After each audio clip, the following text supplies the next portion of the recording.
حدیث نمبر ہے 596۔ عبداللہ بن عمر بن عاص رضی اللہ عنہ فرماتے ہیں رسول اللہ صلی اللہ علیہ وسلم نے ان سے فرمایا، اللہ تعالیٰ کو تمام نمازوں سے زیادہ پسند داود علیہ السلام کی نماز ہے، اور تمام روزوں سے زیادہ پسند اللہ تعالیٰ کو داود علیہ السلام کا روزہ ہے۔ اور حضرت داود علیہ السلام کی نماز یہ تھی کہ وہ نصف شب سوتے تھے اور تہائی رات میں نماز پڑھتے تھے، پھر رات کے چھٹے حصے میں سوئے رہتے تھے، اور ایک دن روزہ رکھتے تھے اور ایک دن نہیں رکھتے تھے۔ حضرت داؤد علیہ السلام کا روزہ، صبر، نماز اور میدان جنگ میں نکلنا، یہ اللہ کو بہت پسند، اور شکر، اللہ کو یہ بہت پسند ہے۔ اس کے بارے میں ہم پہلے بھی تفصیل سے بات کیا۔ ام المومنین حضرت عائشہ صدیقہ رضی اللہ عنہ فرماتی ہیں، 597 حدیث نمبر ہے کہ جو عمل ہمیشہ کیا جا سکے وہ رسول اللہ صلی اللہ علیہ وسلم کو پسند تھا، ہمیشہ۔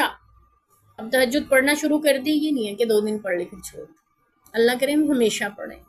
اسی لیے بعض ہماری بزرگ خواتین کہتی ہیں کہ بچیوں کو تم لوگ نہ پڑھا کرو، پھر باقاعدگی نہیں رہتی ہے، ہمیشہ نہیں پڑھ سکو گے، اس لیے بچیوں کو نہیں پڑھنی چاہیے، ٹھیک ہے۔ اور وہ یہ کہتی ہیں کہ لوگ بعد میں شادی ہو جائے گی، بچوں میں پڑھ دیں گی، پھر پڑھی نہیں جائے گی تو گناہ ہوتا ہے۔ گناہ نہیں ہوتا، اگر چھوٹ گئی نفل نماز ہے، گناہ نہیں ہے، لیکن اللہ کو پسند وہ ہے، اللہ کے حبیب کو پسند وہ ہے کہ اس پہ ہمیشگی کی جائے، کوشش کرتے رہے ہمیشگی کرنے کی۔ کبھی چھوٹ گئی ہے تو وہ ایک الگ بات ہے، چھوڑ نہ دیں۔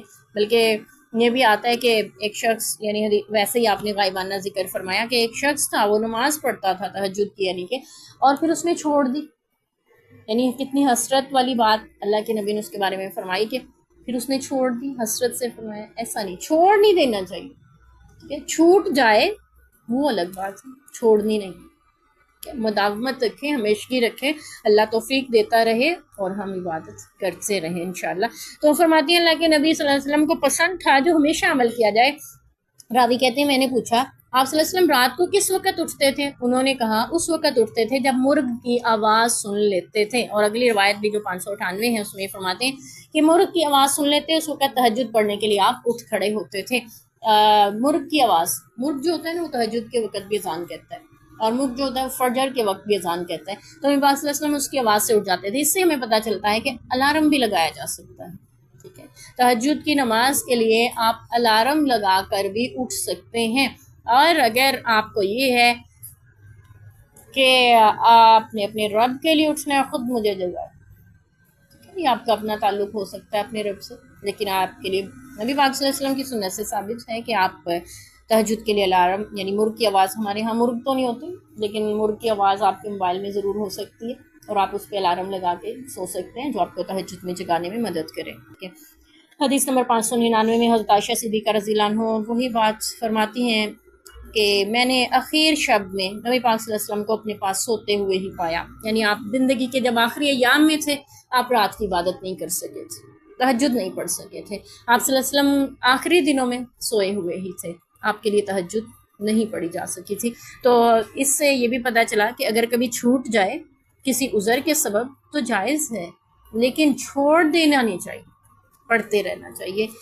کسی دن اگر چھوٹ گئی تو کوئی محرومی والی بات تو ہے، لیکن گناہ والی بات نہیں ہے۔ ہم اسے کہہ سکتے ہیں کہ جیسے ہمیں روک دیا جاتا ہے کہ لڑکیاں نے نہیں تہجد پڑھنی، بوڑھے ہوں گے نا، بالکل ایسا ہے کہ اگر تہجد کی نیت کر کے کوئی سو گیا ہے، آنکھ نہیں بھی کھل سکی، تب بھی اللہ اس کو فضیلت عطا کر دیتے ہیں، لیکن ایسا ہوتا نہیں، اکثر ایسا ہوتا نہیں، اکثر آپ نیت کر کے سوتے ہیں، آنکھ ضرور کھلتی ہے، یہ الگ بات ہے آپ نہ اٹھیں، ٹھیک ہے، آنکھ ضرور کھلتی ہے جب آپ نیت اور ارادہ کر کے سوتے ہیں، تو پھر آپ پہ واجب بھی ٹھہرتا ہے کہ آپ اٹھیں۔ اچھا، یہاں پہ اس حوالے سے نا ایک میسج بھی گردش کر رہا ہوتا ہے کہ سورۃ الملک میں اللہ نے فرمایا اے میرے بندے، اگر تہجد میں تمہاری آنکھ نہ کھلے، تم نیت کر کے سوئے ہو تہجد کی اور تمہاری آنکھ نہ کھلے تو میں نے بے وفائی کی، اور اگر تمہاری آنکھ کھل جائے اور تم نہیں جاگے تو تم نے بے وفائی کی۔ یاد رکھیے گا، سورہ ملک میں تو کیا پورے قرآن میں ایسی کوئی بات نہیں،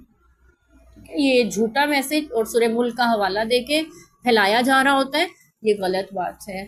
ہمیں تحقیق کرنی چاہیے، جب بھی کوئی ایسی چیز دیکھیں ہمیں پتہ تو ہو واقعی قرآن میں ایسا ہے بھی یا نہیں، پھر اس کو آگے بھیجیں، ورنہ ہم جھوٹ پھیلانے والوں میں شمار ہو سکتے ہیں۔ اللہ تعالیٰ میں ہدایت دے، سچ بات پھیلانے کی توفیق دے۔ قرآن و حدیث میں ایسا کوئی بات نہیں ملتی. یہ کوئی وفا کا معیار نہیں ہے اپنے رب سے تہجد پڑھنا. ہاں ایک سعادت ضرور ہے اضافی، اپنے رب سے محبت کا اظہار ضرور ہے، لیکن وفا بے وفا نہیں آپ اسے کہہ سکتے جو تہجد نہیں پڑھ رہا. وہ اپنے رب کا باوفا مومن بندہ ہو سکتا ہے، متقی ہو سکتا ہے، یعنی اگر اسے تہجد کی سعادت نصیب نہیں ہو رہی تو اس کی بنیاد پر ہم اس پہ فتویٰ نہیں لگائیں گے کہ اپنے رب سے وفا ہی نہیں کر رہا. ٹھیک ہے، تہجد ایک نفلی عبادت، سعادت ضرور ہے. تو اللہ تعالیٰ ہمیں ایسی غلط باتیں گھڑنے اور پھیلانے سے اور آگے پہنچانے سے بچائے. کم سے کم تحقیق لازم بنتی ہے، ہم پہ واجب ٹھہرتی ہے. تو تہجد کی توفیق بھی اللہ سے بھی اللہ تعالیٰ قبول فرمائے.